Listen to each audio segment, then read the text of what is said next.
যদি আপনারা এই কোশ্চেনটি বুঝে থাকেন তাহলে নিচের কোশ্চেনের অ্যান্সার কত হবে কমেন্টে জানান। 9.5% হার সরল সুদে 600 টাকার 2 বছরের সুদ কত? যেহেতু কোশ্চেনে সুদ বের করতে বলছে সেহেতু আয় সমান আসলের RT%, এই সূত্র দিয়েই এই ধরনের কোশ্চেনের সমাধান করব।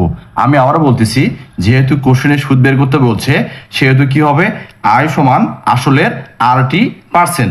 আর কথার অর্থ হচ্ছে রেট অফ ইন্টারেস্ট মানে মুনাফার হার, টিতে হচ্ছে টাইম।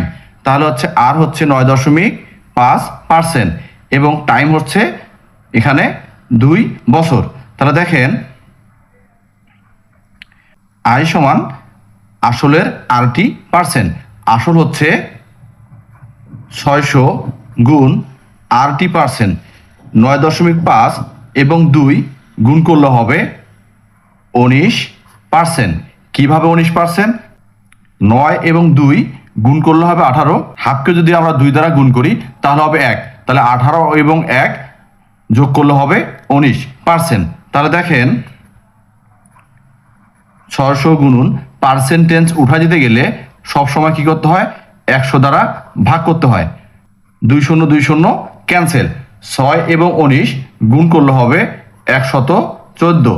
তাহলে এই কোশ্চেনের অ্যান্সার হবে ক 114 টাকা।